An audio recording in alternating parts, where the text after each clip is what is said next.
ক্ষুধার যন্ত্রণা আর সহ্য করতে পারি না, আমার জন্য খাবারের ব্যবস্থা করো, অন্যথায় আমি বাঁচবো না। পরের দিন রাত্রেবেলা মা তো রাত্রে ঘুম আসে না, কান্নায় বিছানা ভিজে গেছে।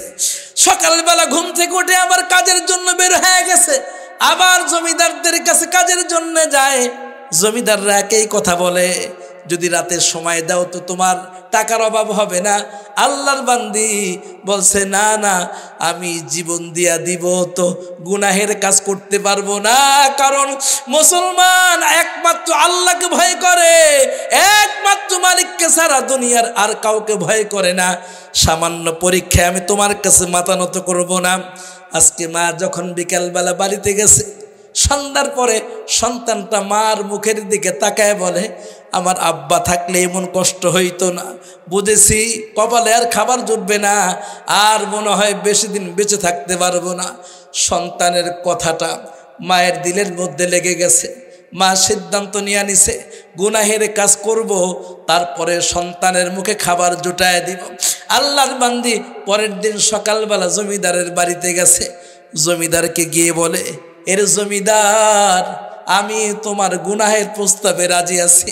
আল্লামা জালালউদ্দিন উনি ওনার কিতাবের মধ্যে লেখে, আল্লাহর পয়গম্বর হযরতে মূসা বলেন, আল্লাহর বান্দি গুনাহের জন্য রেডি হয়ে গেছে, সকল দরওয়াজা জানালা বন্ধ করে দিছে।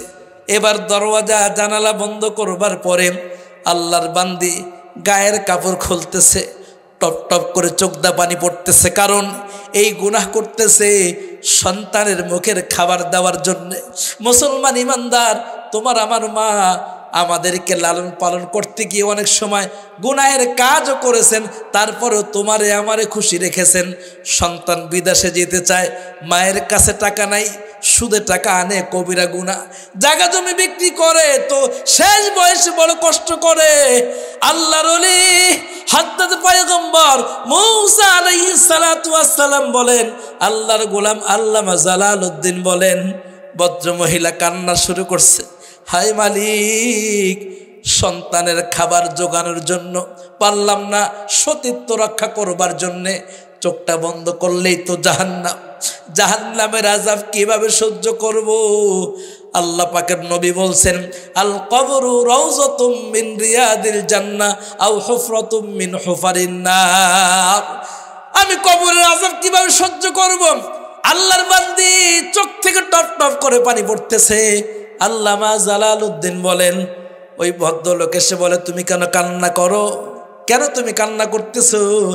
আল্লাহর বান্দি ডাক দেয়া বলে, রে জমিদার, এখনো একটা দরওয়াজা খোলা আছে। জমিদার দাঁড়ায় গেছে, কি বলো, আমার মান সম্মানের ব্যাপার।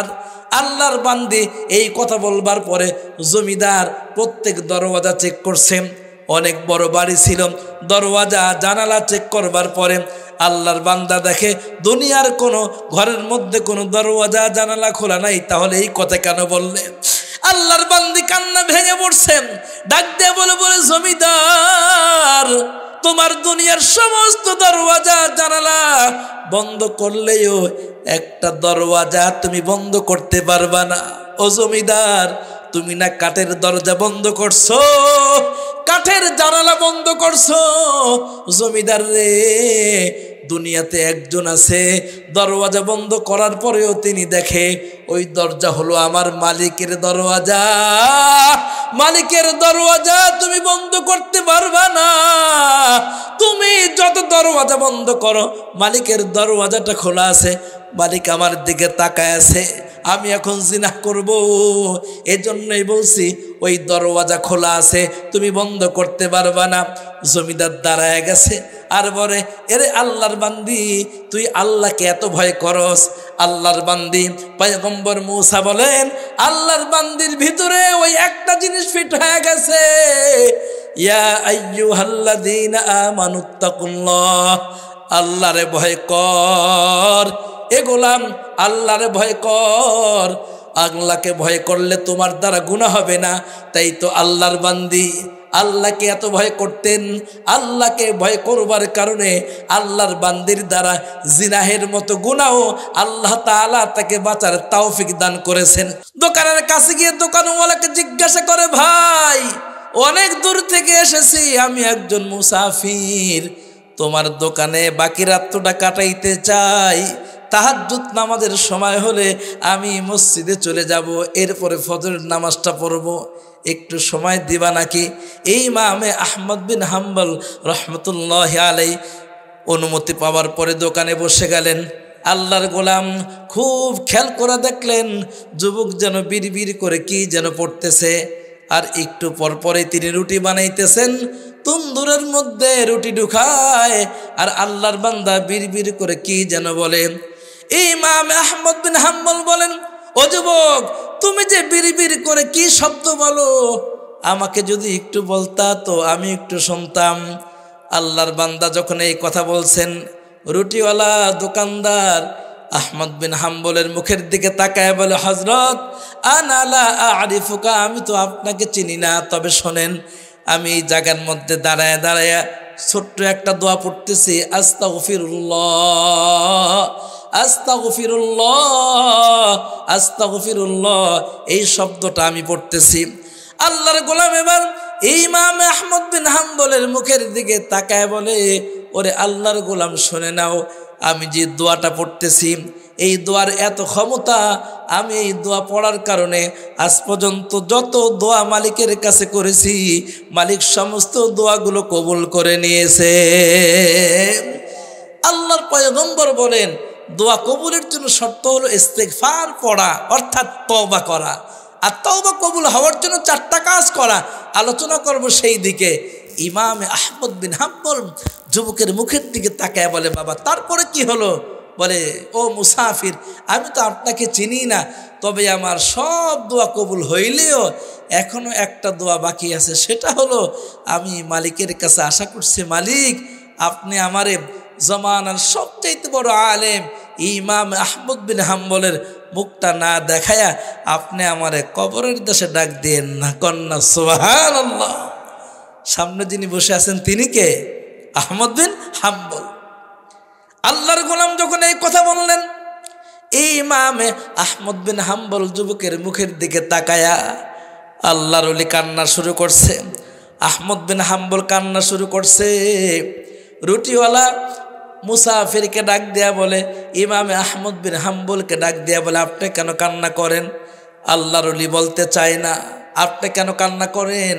আল্লাহর ওলি বলতে চান না, ইমামে আহমদ বিন হাম্বল বলতে চান না।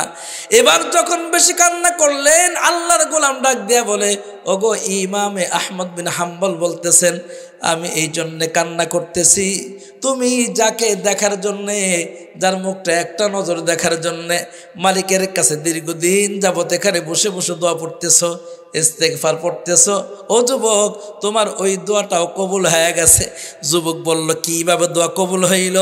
আল্লাহর ওলি ইমামে আহমদ বিন হাম্বল ডাক দেয়া বলে, বাবা তুমি যে ইমামে আহমদ বিন হাম্বলকে দেখতে চাইছো, ওই লোকটা দুনিয়ার আর কেউ না, ওই লোকটা হলাম আমি, সেই ইমামে আহমদ বিন হাম্বল। সুবহানাল্লাহ। মুসলমান ইমানদার, তাই তো আল্লাহর দরবারে এই তাহাজ্জুদের সময় মালিকের কাছে তওবা করে দোয়া করব। তওবাটা যদি তওবার মতো হয়ে যায়, আল্লাহর কাছে তওবা কবুল হয়ে যাবে। আর যদি তওবাটা তওবার মতো না হয়, তো মালিকের কাছে দোয়া কবুল হবে না। সারা জিন্দেগি এইভাবে দোয়া করতে থাকবো, একটা দোয়াও মালিকের কাছে কবুল হবে না। তাই তো ওলামায়ে কেরাম বলেন, তওবা আল্লাহর কাছে কবুল হওয়ার জন্য 1 নম্বর শর্ত হলো অতীতের সমস্ত গুনাহের জন্য অনুতপ্ত হওয়া। জীবনে অতীতে অনেক ভুল করেছি, এই ভুলের জন্য অনুতপ্ত হওয়া। হায় আমার জৈবনটা কেটে গেল, কত নামাজ আমি কাজা করলাম, এই জন্য অতীতের গুনাহের জন্য অনুতপ্ত হওয়া নাম্বার 1। নাম্বার 2, রানিং গুনাহ বন্ধ করে দেওয়া। দোস্ত রানিং গুনাহ কি, এটাও আপনাকে আমাকে বুঝতে হবে। আমাদের সমাজে দাড়ি কাটা এটা একটা রানিং গুনাহ, অনেকে সুদের সাথে জড়িত আছে, এটাও রানিং গুনাহ। ও দোস্ত শুধু তাই না, আমাদের সমাজের গতকালকেও পরশুদিন এক মাহফিলে ছিলাম, এক বাবা এসে বলতেছে, হুজুর আমার ছেলে আমাকে খাবার দেয়, তার ঘরে রেখে, আর আমার স্ত্রীকেও আমার ছেলেরা খাবার দেয় তার ঘরে রেখে, এই বুড়া বয়সে আমাদেরকে আলাদা আলাদা ঘরের মধ্যে রেখে, এক ছেলে থাকে ঢাকা আর এক ছেলে থাকে গ্রামে। আমি তো গ্রামে থাকি, আমার বড় ছেলে আমাকে খাবার দেয়, ছোট ছেলে ঢাকা থাকে, তাকে সে তার মাকে খাবার দেয়, কিন্তু আমাদের দুজনকে একসাথে থাকতে দেয় না, একসাথে থাকতে দেয় না। মুরব্বী বাবা কান্নায় ভেঙে পড়লেন। ও যুবকেরা, আমাদের গ্রামে এরকম ঘটনা ঘটে কি ঘটে না? আপনি খাওয়াইতেছেন মাকে, বিছনা করবেন আলাদা, কেন? আপনি বলবেন বুড়া বয়সে বাবা মার একসাথে থাকার দরকারটা কি? আমরা শুধু সেই সহবাস আর ও যৌবনের বিষয়টাই খেয়াল করি। যখন মানুষ বৃদ্ধ হয়ে যায়, মানুষের মহব্বত বেড়ে যায়, আল্লাহ না করুক স্বামী মারা গেল, স্ত্রী গ্রামে, স্ত্রী মারা গেল, স্বামী ঢাকাতে, একে অপরের মৃত্যুর সময় একজন আরেকজনের কাছে থাকতে পারলেন না, শেষ দেখতে পারলেন না। মালিক যদি আপনাকে আমাকে জিজ্ঞাসা করে মা বাবার খাবারটা দিয়েছো, তাও বেইনসাফির সাথে, জুলুমের সাথে, গুনাহের সাথে, বলেন মৃত্যুবরণ করলে আল্লাহর আদালতে কি জবাব দিব? আওয়াজ করে বলেন ঠিক না বেঠিক? এজন্যে বাবা রুসুম ছেড়ে দেন, রুসুম ছেড়ে দেন। রুসুম না ছাড়লে জাহান্নাম ছাড়া কোনো গতি নেই। আল্লাহ নবীর সাহাবী আলকামা রাদিয়াল্লাহু তাআলা আনহু অসুস্থ হয়ে গেছেন। বিবি আল্লাহর নবীর কাছে আসছে, ইয়া রাসূলুল্লাহ, আলকামার অবস্থা তো ভালো না। আলকামা আপনার সাহাবী, কিন্তু তার জবান দেয়া কালিমা বের হয় না। আলকামা আপনার সাহাবী, জবান থেকে কালিমা বের হয় না। আলামত তো ভালো না ইয়া রাসূলুল্লাহ, আলামত তো ভালো না, মনে হয় জাহান্নামে হয়ে যাবে। আল্লাহর নবী হযরত বেলালকে ডাক দেয়া বললেন, বেলাল তাড়াতাড়ি আলকামার মা অথবা বাবার কাছে যাও। কে আছে? বলে মা বেঁচে আছে। মাকে গিয়ে বলো রাসূল তার দরবারে যাওয়ার জন্য বলছে, যদি অসুস্থ থাকে তো আমি নিজেই আসব। আলকামার মায়ের কাছে সালাম পাঠানোর পরে আল্লাহর নবীর সাহাবীর সালাম পেয়ে, রাসূলের সালাম পাওয়ার পরে বলতেছে, না না, এটা তো সম্ভব না, আমি সুস্থ মানুষ, রাসূলের দরবারেই যাব। আল্লাহর বান্দি রাসূলের দরবারে আসছে। ওহে আকিল না হো গাফিল, तुझे दुनिया से जाना है, ओहे आकिल ना हो गाफिल, तुझे दुनिया से जाना है, आज भी जाना कल भी जाना, जाना तो एक दिन है। কবি ডাক দেয়া বলে, ইমানদার আকলমন্দ, ইবাদত থেকে দূরে সরে যাও না, মা বাবার খেজমত থেকে দূরে চলে যাও না। মা বাবার খেজমত থেকে দূরে চলে গেলে তোমাকে মরতে হবে। বাদাল মাউত, আল্লাহ তোমাকে জিজ্ঞাসা করা হবে, মা তোমার জান্নাতের চাবি, তুমি জাহান্নাম কেন কামাই করলা? আল্লাহর পয়গম্বর হযরত বেলালের মাধ্যমে আলকামার আম্মাকে ডাকায় আনলেন। এবার আল্লাহর নবী ডাক দেয়া বলে, ও আলকামার মা, আলকামার নামাজের কি অবস্থা? মা ডাক দেয়া বলেন, নামাজে কোনো সমস্যা নাই। রোজার কি অবস্থা? কোনো সমস্যা নাই। ইবাদতে কোনো ঝামেলা নাই। আল্লাহর নবী বললেন, ইবাদতে যদি কোনো ঝামেলা না থাকে তো বেলালে খবর দিলেন তার মাকে, মাকে বললেন যদি ইবাদতে কোনো সমস্যা না থাকে তাহলে আলকামার জবান দিয়ে কালিমা বের হয় না কেন? ও মা, আপনি বলেন আপনার সাথে আলকামার সমস্যা কি, সম্পর্ক কি? মা ডাক দিয়ে বলে, ইয়া রাসূলুল্লাহ, আলকামার সাথে আমার সম্পর্ক ভালো, আলকামা আমাকে কামাই করে খাওয়ায়। তবে আল্লাহর পয়গম্বর দিলে বড় ব্যথা। আলকামা পেটে আসার পরে আলকামা দুনিয়াতে আসলো, দিলের বড় তামান্না ছিল আলকামার ছেলে সন্তান হবে। দাদি দাদি বলবে একই ঘরের মধ্যে খাবার খাবো। ওগো আলকামার মা বলতেছে, ওগো আল্লাহর পয়গম্বর, আলকামা আমাকে খাবার দেয়, তবে খাবারটা আলাদা ঘরে দেয়। ওই আলাদা ঘরে দেওয়ার কারণে আমি মায়ের দিলের মধ্যে একটা ব্যথা, সন্তানের সাথে থেকে থেকে একই ঘরে বসে বসে খানা খাইতে পারলাম না, এই ব্যথা আমার অন্তরের মধ্যে আছে। আল্লাহর পয়গম্বর বলে, ওগো আলকামার মা, আলকামার আজকে এই দুর্দশা, জবান দিয়ে কালিমা বের হয় না শুধু আপনার দিলের ব্যথার কারণে। যুবক বাবাজিরা, মাকে খাবার দেন তো, সন্তুষ্ট করে খানা দেওয়ার চেষ্টা করেন, তার খেজমত করেন তো, তাকে সন্তুষ্ট করে খেজমত করতে থাকেন। যদি আপনার দ্বারা আমার দ্বারা খেজমত হয়, মা আবার দিলে ব্যথা পায়, ওই খেজমত আপনার জান্নাতে যাওয়ার কারণ হবে না। আলকামার মাকে আল্লাহর পয়গম্বর বললেন, আলকামার মা, আপনি আলকামাকে মাফ করে দেন তো। যদি মাফ না করে দেন আলকামার জাহান্নাম ছাড়া কোনো গতি নাই। আল্লাহর পয়গম্বরের সামনে মা নবীর চেহারার দিকে তাকায় বলে, ওগো আল্লাহর পয়গম্বর, আমি আলকামাকে মাফ করতে পারবো না, কারণ আলকামার আচরণে আমি বড় অসন্তুষ্ট, এজন্য আলকামাকে আমি মাফ করতে পারবো না। আল্লাহর পয়গম্বর চোখের কোনায় পানি টলটল করে, কারণ একজন সাহাবী সে জাহান্নামে যাবে, আগুনে জ্বলবে। আল্লাহর পয়গম্বর কোনোদিন তিনি সহ্য করতে পারবেন না। এজন্য আল্লাহর নবীর চেহারার চোখের কোনায় পানি টলটল করে। হযরতে বেলালকে ডাক দিয়ে বলে, বেলাল যাও যাও, লাকড়ি নিয়ে আসো এবং জ্বালানি তেল নিয়ে আসো, আমার সামনে আলকামাকে জ্বালায় দাও। আলকামার মা আল্লাহর নবীর চেহারার দিকে তাকায় বলে, ওগো আল্লাহর পয়গম্বর, আমি মা বেঁচে থাকতে আমার সামনে আমার সন্তানটাকে আগুনে জ্বালায় দিবেন, এটা দুনিয়ার কোনো মা সহ্য করতে পারবে না। আপনি আমার সামনে সন্তানটাকে জ্বালায় দিয়েন না। নবীজি ডাক দিয়ে বলো, ওগো আলকামার মা, তুমি যদি তোমার সন্তানটাকে মাফ না করো তো চোখটা বন্ধ করলেই তোমার সন্তান হবে জাহান্নামী। আর যদি তুমি মাফ করে দাও তো আলকামার নামাজ রোজা সব ঠিক আছে, শুধু মায়ের সাথে আচরণটা একটু ভিন্ন ছিল, খাবারও দিত আলাদা ঘরে। আপনি যদি মাফ করে দেন তো আপনার সন্তানটা জান্নাতি হয়ে যাবে। আলকামার মা বলে, ইয়া রাসূলুল্লাহ, আমার সন্তানের শান্তির জন্য আমি সব করতে রাজি আছি। আলকামার মা বললেন, ইয়া রাসূলুল্লাহ, ওই আল্লাহকে সাক্ষী রেখে বলতেছি, আমি আমার আলকামাকে মাফ করে দিলাম।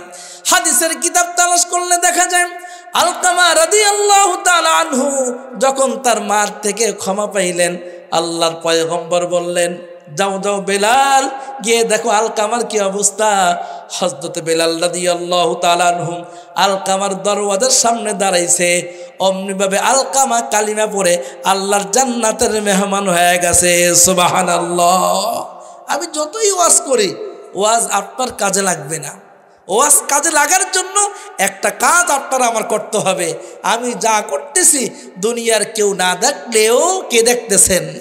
একটু জোরে বলেন, হাতগুলো উপরে উঠান, একটু জোরে বলেন, কে দেখে? আওয়াজ করে বলেন, কে? আল্লাহ দেখে। আজকের এই মাহফিল থেকে যদি এই একটা কথা নিয়ে যেতে পারি, দুনিয়ার কেউ না দেখলেও আল্লাহ দেখে। আপনি আমি অনেকে মুরিদ হয়েছি। আগের দিনে কেউ মুরিদ হইলে মাঝে মাঝে তার পরীক্ষা নেওয়া হইতো, আসলে মুরিদ না বাটপার। এখন তো টাকা দিলেই খেলাফত পাওয়া যায়। আওয়াজ করে বলেন, ঠিক না বেঠে? টাকা দিলেই বড় নেতা হওয়া যায়, টাকা দিলে অনেক বড় বড় পদে বসা যায়। ওই জামানায় যারা মুরিদ হয়েছে, দোস্ত কথা বললে হয়তো কারো গায়ে লাগতে পারে, ওই জামানায় যারা পীর মুরিদ ছিলেন, আহলে হক হক্কানি পীর ছিলেন, মুরিদ ছিল ওরকম আল্লাহ ওয়ালা। হযরত থানবীর কাছে অনেক লোক মুরিদ হয়েছে। থানবী চিন্তা করলেন, মৃত্যুর সময় কাছায় গেছে, আমি কারে খেলাফত দিব, একটু যাচাই বাছাই করা দরকার। এজন্য মাঝে মাঝে হযরত থানবী পরীক্ষা নিতেন যে দেখি কি হালত এদের। হযরত থানবীর দরবারে 4টা মুরগি আসছে, 4 মুরগি আসছে, আর 4 জন মুরিদও আসছে। আসার পরে তিনি পরীক্ষা করার জন্য 4 মুরিদকে বললেন, যাও এই 4টা মুরগি নিয়ে তোমরা জবা করে নিয়ে আসো, তবে মনে রাখবা কেউ যেন না দেখে, আড়ালে তোমরা জবা করে নিয়ে আসবা। 4 মুরগি 4 জন নিয়ে গেছে। কিতাবের মধ্যে লেখে, হযরত থানবী বলেন, এই 4 মুরগি যখন 4 জনকে জবাহ করার জন্য দেওয়া হয়েছে, 3 জন জবাহ করে নিয়ে আসছে, একজন এখনো আসতে পারে নাই। অনেকক্ষণ পরে আরেকজন আসছে। যখন 4 জন একত্রিত হয়েছে, আল্লাহর গোলাম থানবী ডাক দেয়া বলে, তোমরা কি সঠিক মতো জবাহ করছো? প্রথম জনকে জিজ্ঞাসা করছে, তুমি জবাহ করছো, কেউ কে দেখে নাই? লোকটা বলে, কেউ দেখে নাই, আমি আমার ঘরের মধ্যে জবাহ করছি, ঘরের মধ্যে কোনো মানুষ থাকে না। দ্বিতীয় জনকে জিজ্ঞাসা করেন, আমার বাড়ি বড় মানুষ তো, আমি ক্ষেতের মধ্যে চলে গেছি, আমি ক্ষেতের মধ্যে জবাহ করেছি। তৃতীয় জন বললেন, আমি জবাহ করার সময় খেতে গেলাম, দেখি বাচ্চারা খেলাধুলা করতেছে, এজন্য আমি বাড়ির পিছনে গিয়ে জবাহ করে নিয়ে আসছি। চতুর্থ জনের দিকে তাকায় দেখে মুরগিটা এখনো জিন্দা, জবাহ করতে পারে নাই, কিন্তু দাঁড়ায় দাঁড়ায় কাঁদতেছে। কান্নার আলামত ভালো না। হযরত থানবী বলেন, এরে বেটা এইভাবে কেন কান্না করো? কান্নার আওয়াজ আরো বেড়ে গেছে। এইভাবে কেন কান্না করো? কান্নার আওয়াজ আরো বেড়ে গেছে। হযরত থানবী বলে, এরে বোকা, কান্না বন্ধ কর, কেন তুই কান্না করস? মুরিদ ডাক দেয়া বলে, হুজুর, জীবনে কোনো খেজমতের কথা আমাকে বলেন নাই, একটা খেজমতের কথা বলছেন মুরগি জবাহ করার জন্য, আমি তাও জবাহ করতে পারলাম না। এর চাইতে হতবাগা, এর চাইতে অপদার্থ দুনিয়াতে আর কেউ কে আছেন? আমি আপনার কথা মানতে পারি নাই, এজন্য আমি কান্না করতেছি।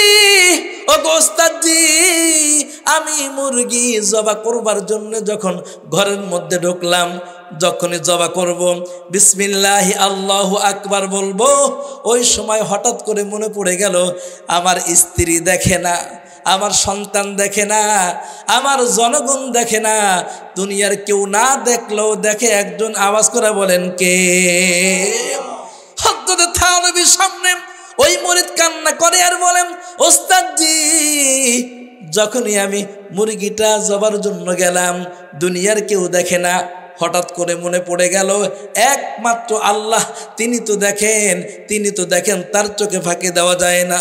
মুরগিটা জবা করতে পারলাম না। কথাটা শুনবার পরে হযরত থানবী মুরিদকে জড়ায় ধরে কান্না শুরু করছেন।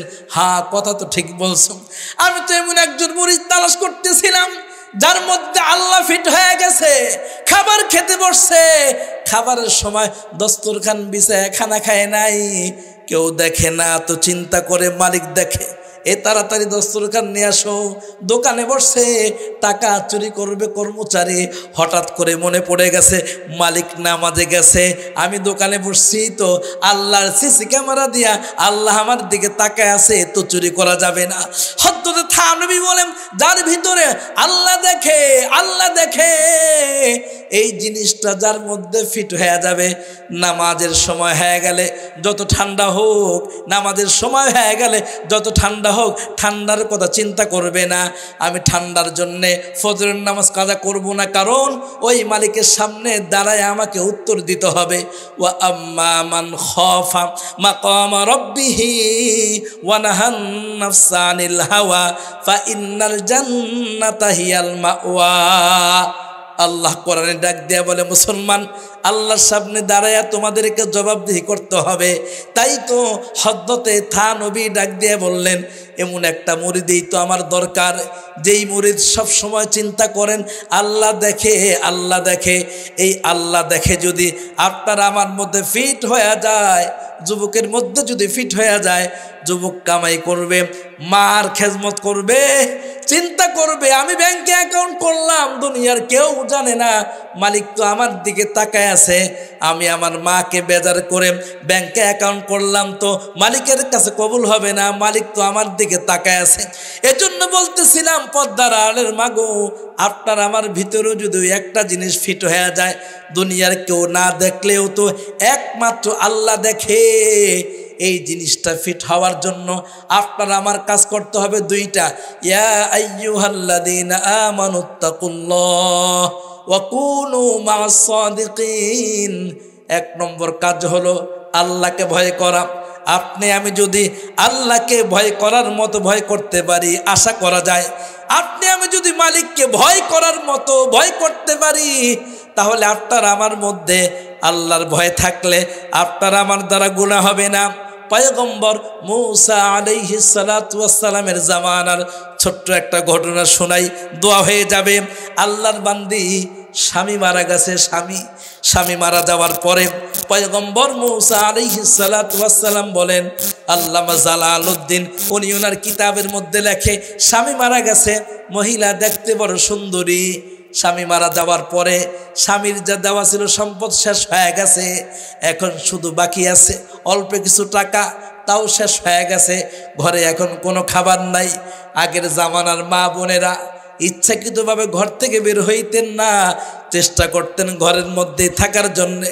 আল্লামা জালালউদ্দিন বলেন, ঘরের খাবার যখন শেষ হয়ে গেছে, আল্লাহর বান্দি এখন আর কি খাবেন, 7 বৎসরের একটা বাচ্চা আছে, খাবারের যন্ত্রণা সহ্য করা যায় না। বাচ্চাটা মাঝে মাঝেই বলে, মা গো, বড় প্রচণ্ড ক্ষুধা লেগেছে, খাবারের ব্যবস্থা করো। সকালবেলা ঘুম থেকে উঠে আল্লাহর বান্দি চাকরির খোঁজে, কাজের খোঁজে ঘর থেকে বের হয়ে গেছে।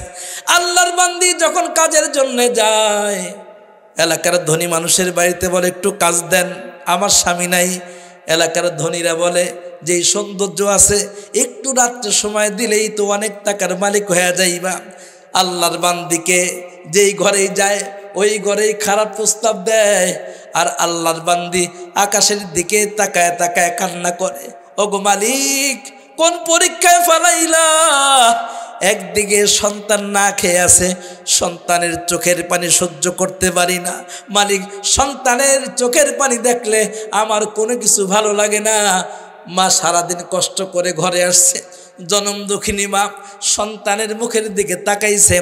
আল্লামা জালালউদ্দিন বলে, ছোট্ট বাচ্চাটা সারাদিনের না খাওয়া মায়ের মুখের দিকে তাকায় বলে, মাগো খাবারের কোনো খবর নাই, খাবার কি আনো নাই? আমার কবলে কি খাবার জুটবে না? তাহলে কি না খেতে খেতে কবরে চলে যাব? মা ক্ষুধার যন্ত্রণা আর সহ্য করতে পারি না, আমার জন্য খাবারের ব্যবস্থা করো, অন্যথায় আমি বাঁচবো না। পরের দিন রাত্রেবেলা মা তো রাত্রে ঘুম আসে না, কান্নায় বিছানা ভিজে গেছে। সকালবেলা ঘুম থেকে উঠে আবার কাজের জন্য বের হয়ে গেছে, আবার জমিদারদের কাছে কাজের জন্য যায়। জমিদাররা একই কথা বলে, যদি রাতের সময় দাও তো তোমার টাকার অভাব হবে না। আল্লাহর বান্দি বলছে, না না আমি জীবন দিয়া দিব তো গুনাহের কাজ করতে পারবো না, কারণ মুসলমান একমাত্র আল্লাহকে ভয় করে, একমাত্র মালিককে ছাড়া দুনিয়ার আর কাউকে ভয় করে না। সামান্য পরীক্ষায় আমি তোমার কাছে মাথা নত করবো না। আজকে মা যখন বিকালবেলা বাড়িতে গেছে, সন্ধ্যার পরে সন্তানটা মার মুখের দিকে তাকায় বলে, আমার আব্বা থাকলে এমন কষ্ট হইতো না, বুঝেছি কপালে আর খাবার জুটবে না, আর মনে হয় বেশি দিন বেঁচে থাকতে পারবো না। সন্তানের কথাটা মায়ের দিলের মধ্যে লেগে গেছে। মা সিদ্ধান্ত নিয়ে নিছে, গুনাহের কাজ করব, তারপরে সন্তানের মুখে খাবার জুটায় দিব। আল্লাহর বান্দি পরের দিন সকালবেলা জমিদারের বাড়িতে গেছে। জমিদারকে গিয়ে বলে, এর জমিদার আমি তোমার গুনাহের প্রস্তাবে রাজি আছি। আল্লামা জালালউদ্দিন উনি ওনার কিতাবের মধ্যে লেখে, আল্লাহর পয়গম্বর হযরতে মূসা বলেন, আল্লাহর বান্দি গুনাহের জন্য রেডি হয়ে গেছে, সকল দরওয়াজা জানালা বন্ধ করে দিছে। এবার দরওয়াজা জানালা বন্ধ করবার পরে আল্লাহর বান্দি গায়ের কাপড় খুলতেছে, টপ টপ করে চোখদা পানি পড়তেছে, কারণ এই গুনাহ করতেছে সন্তানের মুখের খাবার দেওয়ার জন্য। মুসলমান ইমানদার, তোমার আমার মা আমাদেরকে লালন পালন করতে গিয়ে অনেক সময় গুনাহের কাজও করেছেন, তারপরেও তোমারে আমারে খুশি রেখেছেন। সন্তান বিদেশে যেতে চায়, মায়ের কাছে টাকা নাই, সুদে টাকা আনে, কবিরা গুনাহ। জায়গা জমি বিক্রি করে, তো শেষ বয়সে বড় কষ্ট করে। আল্লাহর ওলি হযরত পয়গম্বর মূসা আলাইহিস সালাতু ওয়াস সালাম বলেন, আল্লাহর গোলাম আল্লামা জালালউদ্দিন বলেন, ভদ্র মহিলা কান্না শুরু করছে, হায় মালিক সন্তানের খাবার জোগানোর জন্য পারলাম না, সতীত্ব রক্ষা করবার জন্যে চোখটা বন্ধ করলেই তো জাহান্নাম, জাহান্নামের আযাব কিভাবে সহ্য করব? আল্লাহ পাকের নবী বলছেন, আল কবরু রাউযাতুম মিন রিয়াদিল জান্নাহ আও হুফরাতুম মিন হুফারিন নার। আমি কবরের আযাব কিভাবে সহ্য করব? আল্লাহর বান্দি চোখ থেকে টপ টপ করে পানি পড়তেছে। আল্লামা জালালউদ্দিন বলেন, ওই ভদ্রলোক এসে বলে, তুমি কেন কান্না করো? কেন তুমি কান্না করতেছো? আল্লাহর বান্দি ডাক দেয়া বলে, রে জমিদার এখনো একটা দরওয়াজা খোলা আছে। জমিদার দাঁড়ায় গেছে, কি বলো? আমার মান সম্মানের ব্যাপার। আল্লাহর বান্দি এই কথা বলবার পরে জমিদার প্রত্যেক দরওয়াজা চেক করছেন। অনেক বড় বাড়ি ছিল, দরওয়াজা জানালা চেক করবার পরে আল্লাহর বান্দা দেখে দুনিয়ার কোনো ঘরের মধ্যে কোনো দরওয়াজা জানালা খোলা নাই, তাহলে এই কথা কেন বললে? আল্লাহর বান্দি কান্না ভেঙে পড়ছেন, ডাক দিয়ে বলে, জমিদার তোমার দুনিয়ার সমস্ত দরওয়াজা জানালা বন্ধ করলেও একটা দরওয়াজা তুমি বন্ধ করতে পারবা না। ও জমিদার, তুমি না কাঠের দরজা বন্ধ করছো, কাঠের জানালা বন্ধ করছো। জমিদার রে, দুনিয়াতে একজন আছে দরওয়াজা বন্ধ করার পরেও তিনি দেখে ওই দরজা হলো আমার মালিকের দরওয়াজা। মালিকের দরওয়াজা তুমি বন্ধ করতে পারবা না। তুমি যত দরওয়াজা বন্ধ করো, মালিকের দরওয়াজাটা খোলা আছে। মালিক আমার দিকে তাকায় আছে, আমি এখন জিনা করব, এজন্যই বলছি ওই দরওয়াজা খোলা আছে, তুমি বন্ধ করতে পারবা না। জমিদার দাঁড়ায় গেছে আর বলে, এরে আল্লাহর বান্দি, তুই আল্লাহকে এত ভয় করস? আল্লাহর বান্দি পয়গম্বর মূসা বলেন, আল্লাহর বান্দির ভিতরে ওই একটা জিনিস ফিট হয়ে গেছে, ইয়া আইয়ুহাল্লাযীনা আমানুত্তাকুল্লাহ, আল্লাহরে ভয় কর। এ গোলাম, আল্লাহরে ভয় কর।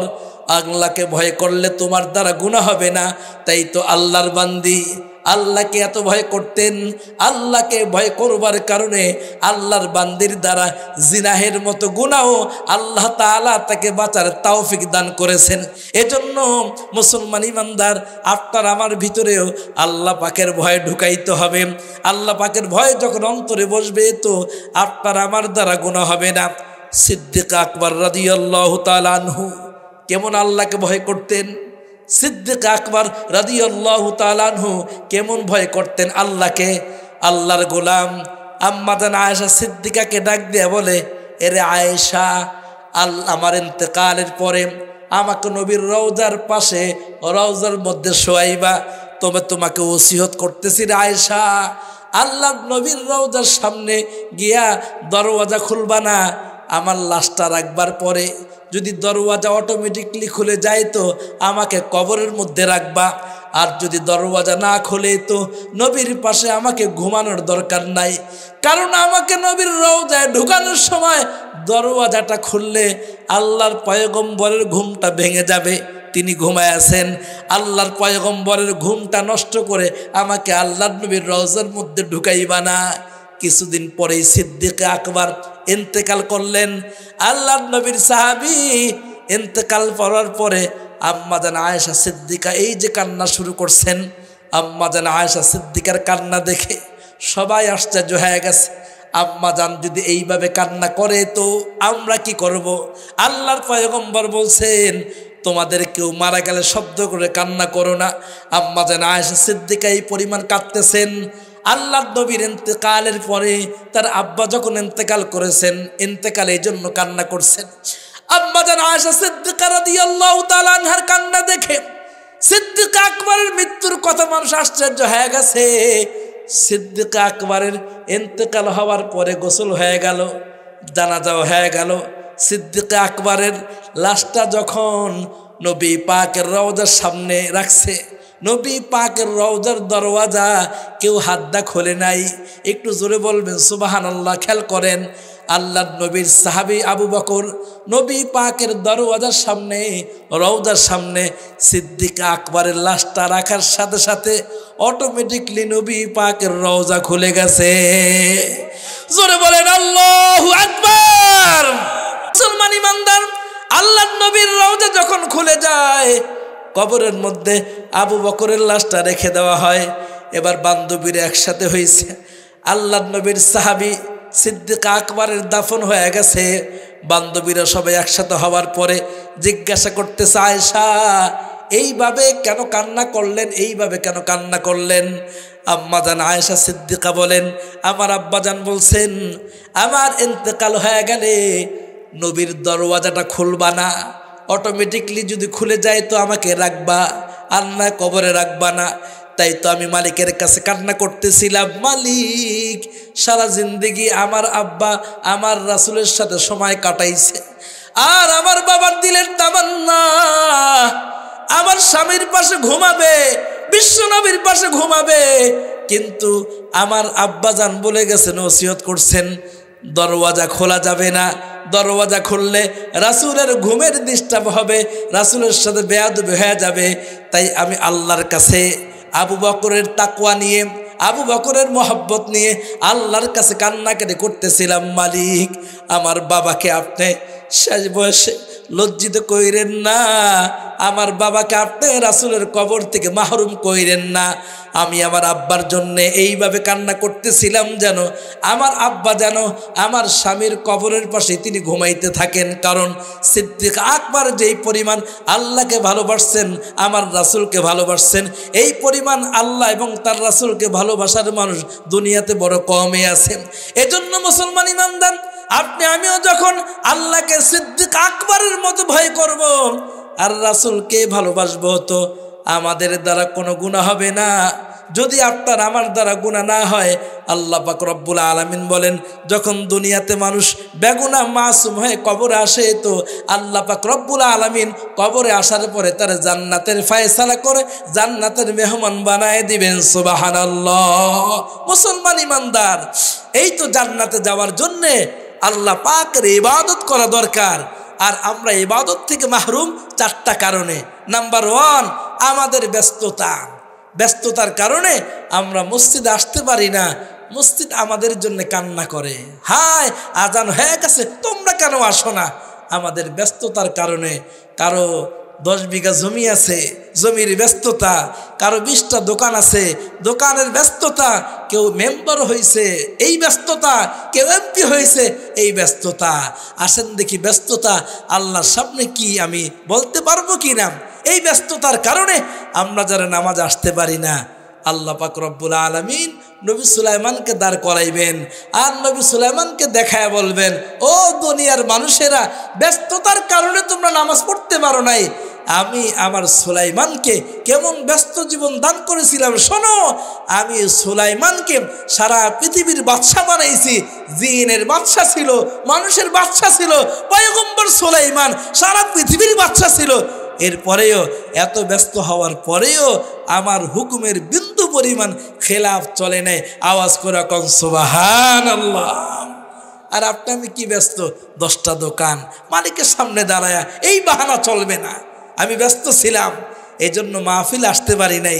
আমি ব্যস্ত ছিলাম, মসজিদে আসতে পারি নাই। আমি ব্যস্ত ছিলাম, এই জন্য নামাজের সময় মতো আসতে পারি নাই। মালিকের সামনে দাঁড়াইয়া এই অজুহাত দিয়ে মালিকের কাছ থেকে বাঁচা যাবে? বাঁচা যাবে? হাতগুলো উঠান, কি বলেন? বাঁচা যাবে? বাঁচা যাবে না। মাশাআল্লাহ, জাগ্রত আছেন, দেখলাম সবাই জাগ্রত আছে। তবে হ্যাঁ, আপনাদের এলাকার মাহফিল সারা রাত্রেও চলে, আমরা শুনছি। এক মাহফিলে পড়ছিলাম এরকম, রাতে 3টা বাজে বয়ান দিছে। আজকে একটু শীত বেশি, এই জন্য অনেকে চলে গেছে। মাশাআল্লাহ, আপনারা বসে আছেন, ভালোই বসে আছেন। আল্লাহ তাআলা এই বসাটা কবুল করে আপনাদেরকে হজের জন্য কবুল করে নেন। আল্লাহ পারেন কি পারেন না? পারেন। তাহলে ইবাদত না করার 4টা কারণ, এর মধ্যে একটা হলো কি ভাই? ব্যস্ততা। বলেন, কি বললাম? ব্যস্ততা।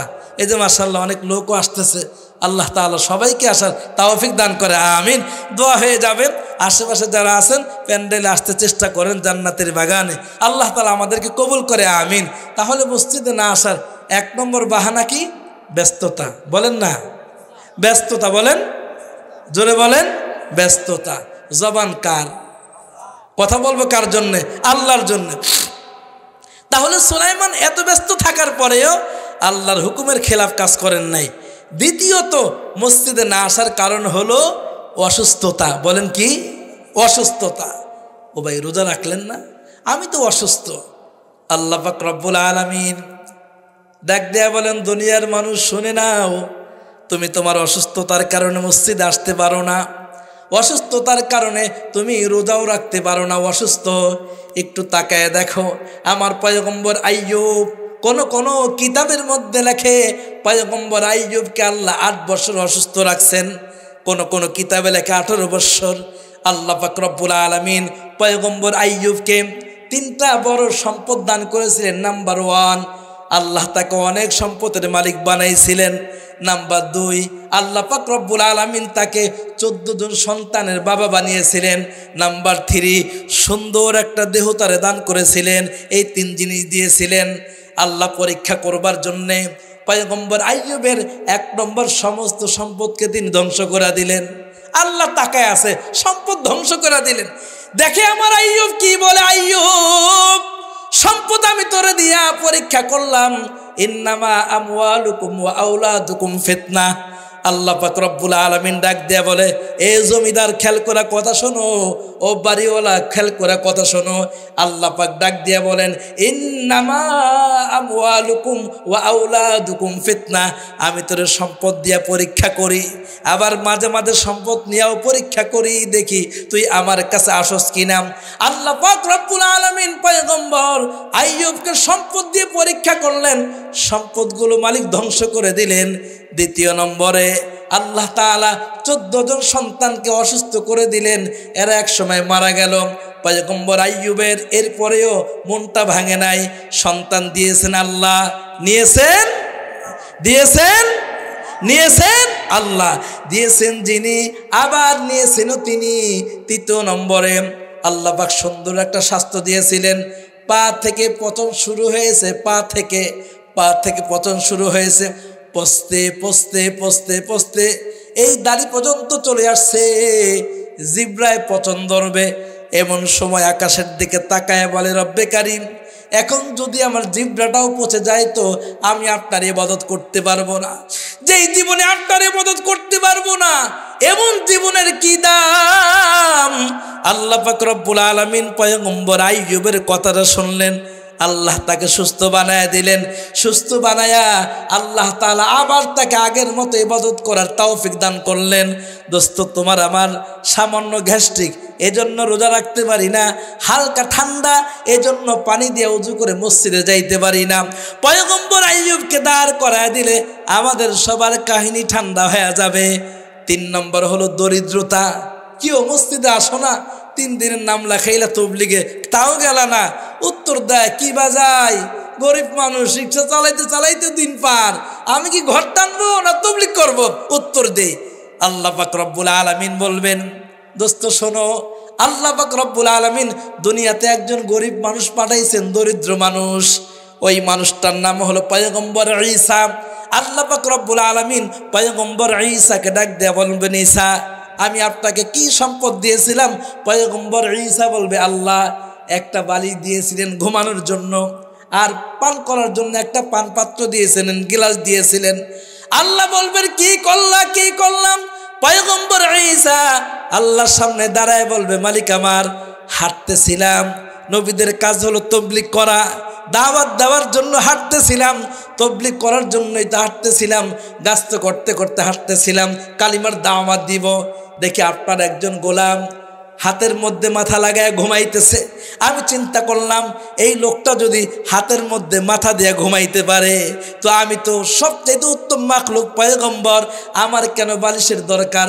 আমি ডাক দেওয়ারে বালিশটা দান করে দিলাম। একটা ছিল পান পাত্র, যেটাতে পানি পান করব।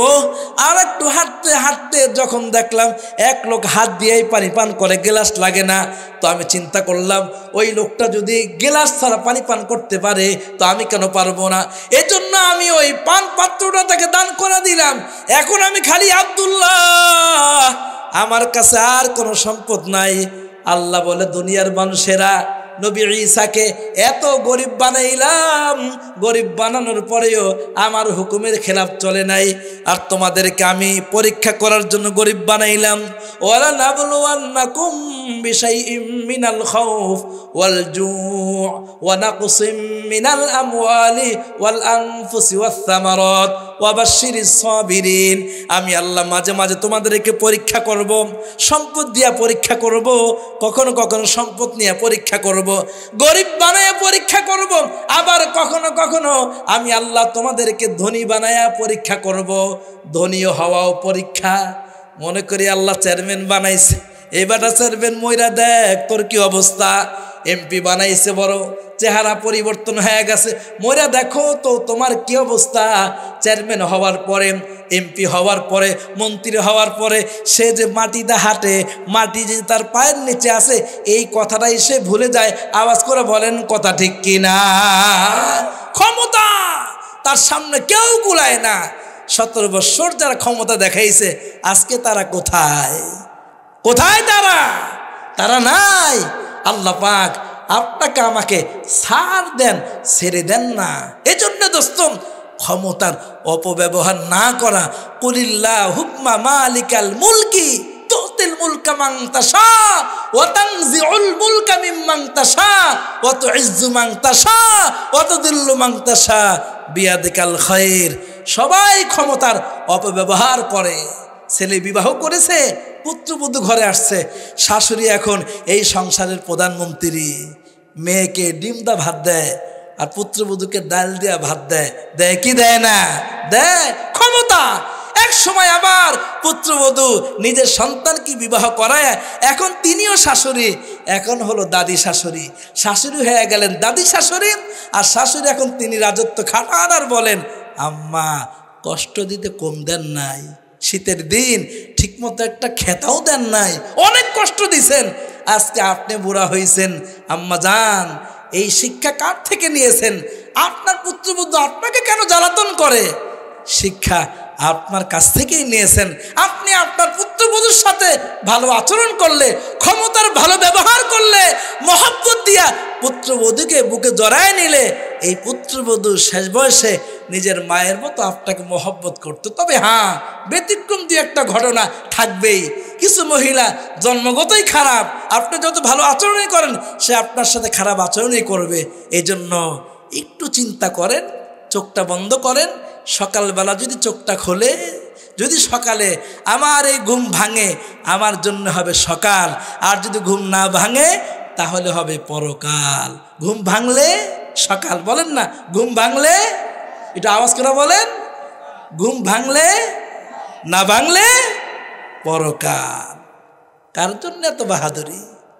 ঘুমটা নাও ভাঙতে পারে।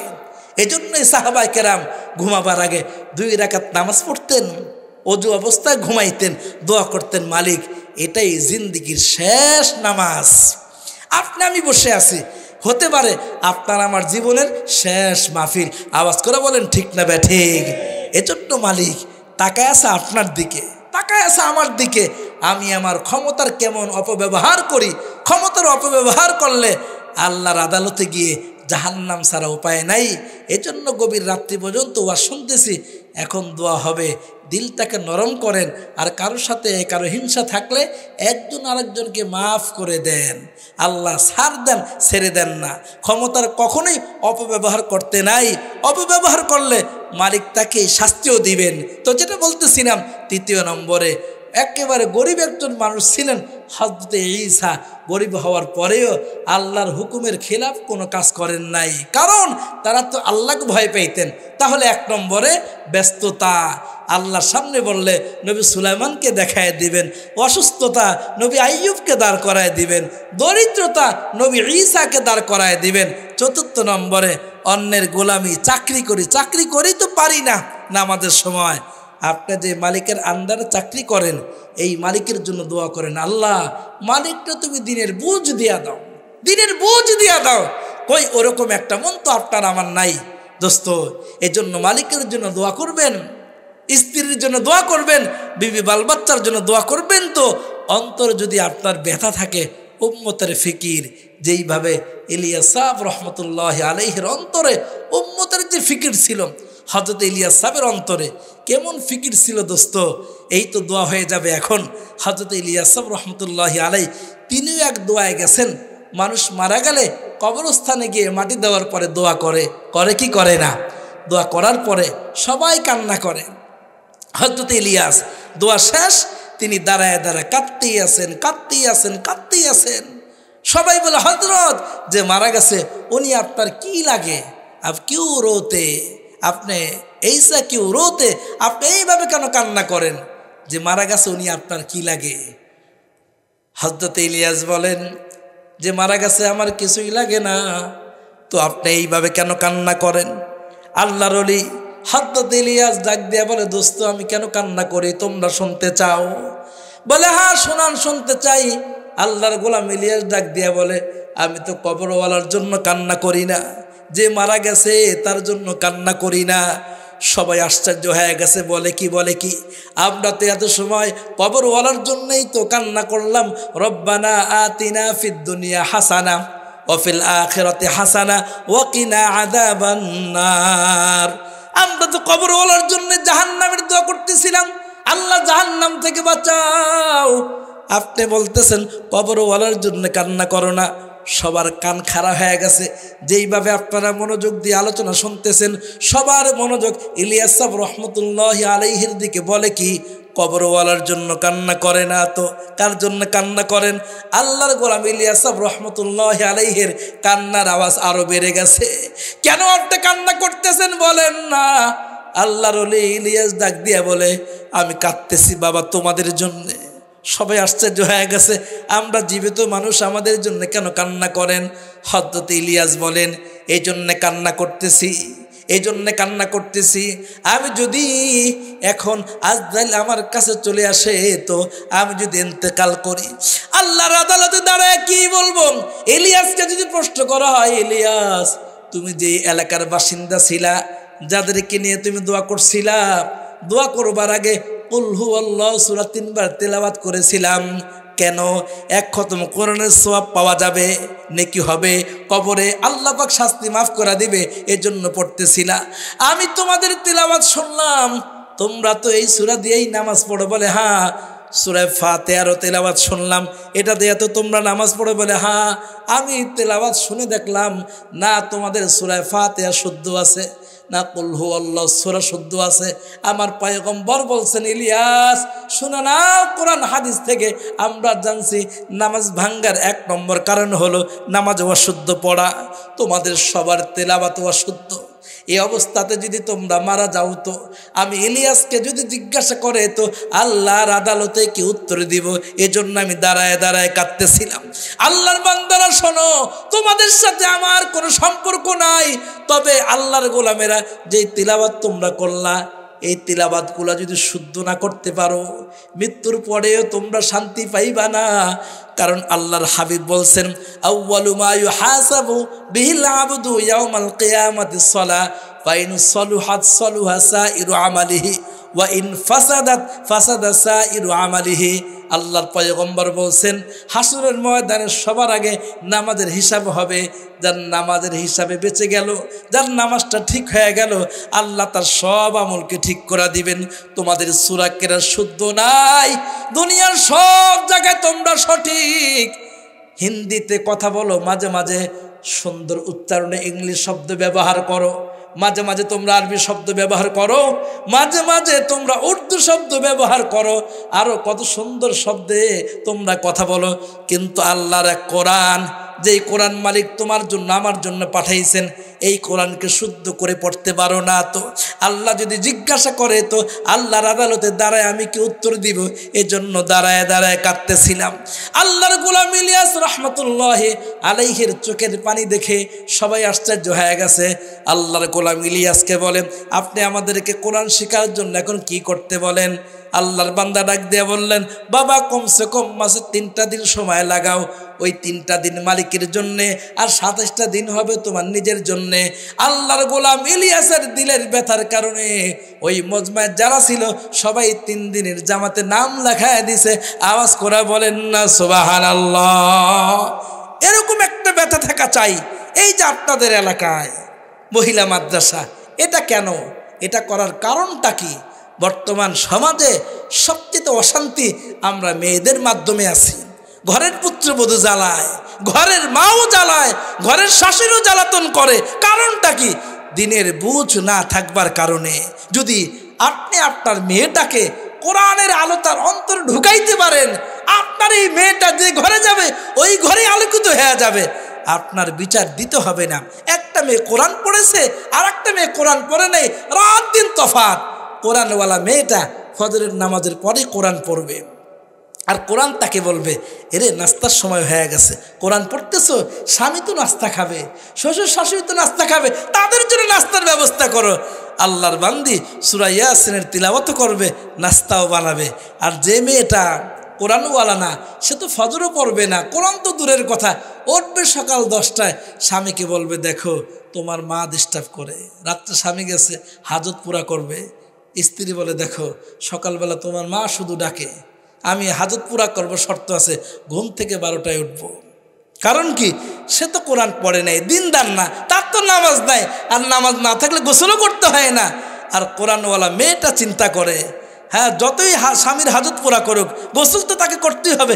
নামাজ তার সামনে, যে মেয়েটা নামাজ পড়ে না এই মেয়েটার সন্তান আর কেমন হবে? এজন্য আপনারা আপনাদের মেয়েদেরকে মাদ্রাসা এখানে ভর্তি করায় অন্তত কোরআনটা শেখান। কোরআন শেখাইলে লাভ আপনার। ক্বালান নবী সাল্লাল্লাহু আলাইহি ওয়াসাল্লাম, আল্লাহর পয়গম্বর বলেন, যেই ঘরের মধ্যে বাদাল ফজরি সূরাত ইয়াসিন, ফজরের পরে সূরা ইয়াসিনের তিলাওয়াত হয়, জোহরের পরে সূরাতুল ফাতাহের তিলাওয়াত হয়, আসরের পরে সূরাতুন নাবায়ের তিলাওয়াত হয়, মাগরিবের পরে সূরাতুল ওয়াকিয়ার তিলাওয়াত হয়, এশারের পরে সূরাতুল মুলকের তিলাওয়াত হয়। খোদার কসম করে বলি, ওই ঘরে কোনোদিন শয়তান ঢুকবে না। আওয়াজ করে বলেন কথা ঠিক কিনা? শয়তান না ঢুকলে শ্বশুর আর পুত্রবধূর সাথে, শাশুড়ির সাথে পুত্রবধূর সাথে ঝগড়া কে লাগাবে? এজন্য মেয়েটারা কোরআন শেখান। আল্লাহ পাক রব্বুল আলামিন আমাদের মেয়েদেরকে কোরআন শেখাবার তৌফিক দান করে, আমিন। কোরআনটা শুদ্ধ করে পড়লে নবী পাকের সাথে সাক্ষাৎ হইতে পারে। মদিনায় ইমামতি করেছেন, শেষ দোয়া হয়ে যাবে। মদিনাতে ইমামতি করেছেন ইমামে আসেম, কারি আসেম রহমতুল্লাহি আলাইহি। একদিন দুই দিন না, 70 বৎসর তিনি ইমামতি করছেন। 70 বৎসর, সুবহানাল্লাহ। কত বৎসর বলেন? 70 বৎসর। 70 বৎসর তিনি ইমামতি করছেন। এই কারি আসেম শেষ বয়সে বাচ্চাদেরকে কোরআন পড়াইতেন। এখন তো মাশাআল্লাহ কোরআন শরীফ পড়াইলে মাদ্রাসায় বেতন দেয়, বেতন ধার্য আছে, বেতন দেন আপনারা 500 1000, সবাই বেতন দেন কম কম বেশি। আগের জামানায় মানুষ তো গরিব ছিল, বেতনের এরকম রুসুমও ছিল না। কারি আসেম কোরআন পড়াইতেন, কিন্তু বেচারা অন্য কোনো কাজ ওরকম জানতেন না, টুকটাক কাজ করতেন, সংসার ঠিক মতো চলতো না। আবার চিন্তা করেন, দুনিয়াবি কাজের মধ্যে লেগে গেলে যদি আমি দিন থেকে মাহরুম হয়ে যাই, এজন্য দুনিয়াবি কাজও কম করতেন, কিন্তু সংসার চলতো না, পেরাই পেরাই না খায়া থাকতেন। আমাদের আলেম ওলামারা মাদ্রাসায় এসে খবর নিয়ে দেখেন না। এই যে আপনাদের মোহতামিম সাহেব বসা, ওনার কাছ থেকে খবর নেন। মোহতামিম সাহেবদের মাদ্রাসা চালানো কত কষ্ট। 10 তারিখ হয়ে গেলে ম্যাডামরা বলে হুজুর বেতন, হুজুররা বলে হুজুর বেতন, কিন্তু এখনও তো বেতন কিছুই ওঠে নাই। আমি 5টা মাদ্রাসার খেজমতে আছি। আচ্ছা, আমি 5টা মাদ্রাসার খেজমত করি, 5 মাদ্রাসার। এর মধ্যে একটা হলো আরিফ বিন হাবিব সাহেব, আপনারা চিনেন। আরিফ বিন হাবিব সাহেব অনেক বড় বক্তা, আমাদের বন্ধু মানুষ, একসাথেই পড়াই। আর 2টা মাদ্রাসা ব্যক্তিগত। 10 তারিখ হইলে মাদ্রাসা যাওয়ার সুযোগ হয় না, ছাত্ররা চালায়, টাকা টুকা লাগলে আমি পাঠাই দিই। 10 তারিখ হইলেই মেসেজ আসতে থাকে, হুজুর 10 তারিখ, হুজুর আমি আজকে দেখাবো, এখানে মেসেজ আছে, হুজুর 10 তারিখ। তার মানে বুঝলাম তো 10 তারিখ, হুজুর 10 তারিখ, এতটুকু বললো হুজুর 10 তারিখ। তার মানে 10 তারিখ হয়ে গেল, আমার বেতনের কি অবস্থা? বেতন দেন তাড়াতাড়ি। বেতন না দিলে হুজুরদের মন খারাপ, হুজুরা পড়াইতে চায় না। স্বাভাবিক, পকেটে টাকা থাকলে নিজের কাছে একটু ভালো লাগে। তো আগের দিনে যারা কোরআন পড়াইতেন তাদের হালতটা এরকম ছিল না দোস্ত। কারি আসেম রহমতুল্লাহি আলাইহি বড় কষ্ট করে কোরআন পড়াইতেন, না খেয়ে খেয়ে ঘুমায় থাকতেন। আল্লাহর গোলাম এরকম না খেয়ে ঘুমায় থাকেন, খাবার পান না। একদিন রাত্রেবেলা প্রচুর ক্ষুধা লাগছে, ক্ষুধা লাগলে কিন্তু ঘুম আসে না, আসেনি? পেটে ক্ষুধা থাকলে, এই তোর বাচ্চা কান্না করে কেন, দুধ খাওয়া, কান্না করে কেন, দুধ খাওয়া, জ্ঞান জ্ঞান ভালো লাগে না। পেটে ক্ষুধা থাকলে বাচ্চারা ঘুমায় না। কারি আসেম রহমতুল্লাহি আলাইহি, আল্লাহর গোলাম, বড় পেটে ব্যথা এবং পেটের মধ্যে ক্ষুধা, ঘুম আসে না। আল্লাহর গোলাম বড় চেষ্টা করলেন ঘুমানোর জন্য, কিন্তু ঘুম আসে না। ঘুমাইতে ঘুমাইতে রাত্র হয়ে গেছে, চোখদা পানি পড়তেছে, টপ টপ করে চোখদা পানি পড়ে। তো আল্লাহর গোলাম ক্ষুধার কারণে ঘুম আসে না। আকাশের দিকে তাকায় তাকায় বলে, মালিক এইভাবে আর কতদিন চলবে? না খেয়ে না খেয়ে নিজের জীবনটাও শেষ, পরিবারকে ঠিক মতো খাওয়াইতে পারি না। আল্লাহর গোলাম কান্না করতে করতে ঘুমায় গেছে। সকাল হয়ে গেছে, সকালবেলা আল্লাহর গোলাম আবার ছাত্রদেরকে কোরআন পড়াইতেছে।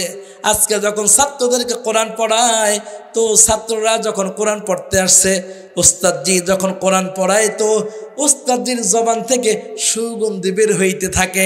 ছাত্ররা বলছে, হুজুর আমাদেরকে একটু আতর দেন। উস্তাদজি ডাক দিয়ে বলে, আমি তোমাদেরকে আতর দিব কিভাবে? আমি তো সংসারে চালাইতে পারি না। ছাত্ররা বলে, না না, কোনো বাহানা চলবে না, আপনি আতর লাগাইছেন, আমাদেরকে আতর দেন, আতর দেন। হঠাৎ করে উস্তাদজির মনে পড়ে গেছে, হায় রে, কথা তো ঠিক, আমি তো আতর লাগাই নাই, তাহলে আতর কোত্থেকে আসলো? গতকালকের স্বপ্নের কথা মনে পড়ে গেল। এবার উস্তাদজি বলতে চান না, গোপন কথা। আল্লাহর ওলি কারি আসিম রহমতুল্লাহি আলাইহি ছাত্রদেরকে ডাক দেয়া বলেন, বাবাজিরা, আমি তো তোমাদেরকে কোরআন পড়াই, আবার সংসার চলে না, দিনের পর দিন না খেয়ে ঘুমায় যাই। গতকালকে রাত্রিতেও ঘুমায় গেলাম, কান্না করতে করতে ঘুমাইলাম, হঠাৎ করে চোখটা লেগে গেল। এরপরে যখন চোখ লেগে যায়, আল্লাহ পাক রব্বুল আলামিন স্বপ্ন যুগে রাসূলের সাথে আমার সাক্ষাৎ করায় দেয়।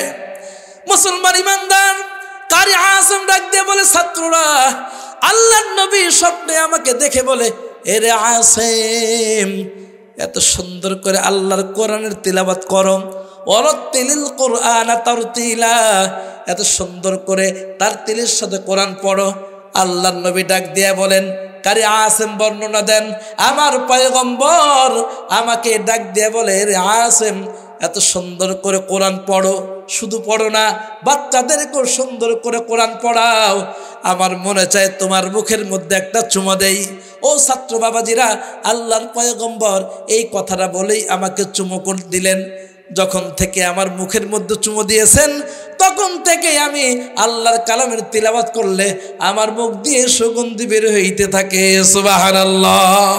এজন্য মুসলমান ইমানদার, আমরা যদি আল্লাহ পাকের কালামকে সহি শুদ্ধ সুন্দর করে তিলাওয়াত করি, নবীর সাথে সাক্ষাৎ হইতে পারে। এজন্য আল্লাহর নবীর সাথে সাক্ষাৎ করবার জন্য পবিত্র কালামকে শুদ্ধ করে পড়তে রাজি আছি কে কে? আল্লাহ পাক রব্বুল আলামিন কোরআনকে শুদ্ধ করে পড়বার তৌফিক দান করে, আমিন। সম্মানিত উপস্থিতি, আমরা ছোটবেলায় যারা কোরআন পড়তে পারি নাই, অন্তত আমরা আমাদের সন্তানদেরকে মাদ্রাসায় ভর্তি করায়া তাদেরকে কোরআনটা শেখাবার চেষ্টা করি। আল্লাহ আমাদের সকলকে আল্লাহ পাকের কালাম শিখে কবরে যাওয়ার তৌফিক দান করে, আমিন। সম্মানিত উপস্থিতি, প্রচণ্ড ঠান্ডার কারণে আপনাদেরও কষ্ট হইতেছে, আমারও কষ্ট হইতেছে। বাদবাকি আল্লাহ যেন ফজরের নামাজটা জামাতের সাথে পড়ার তৌফিক দান করে। আমাদের আলোচনা এই পর্যন্ত এখানেই শেষ। আল্লাহ পাক রব্বুল আলামিন যা আলোচনা হয়েছে শুরু থেকে পর্যন্ত প্রত্যেকটা কথা আল্লাহ আমাদেরকে আমল করবার তৌফিক দান করে, আমিন।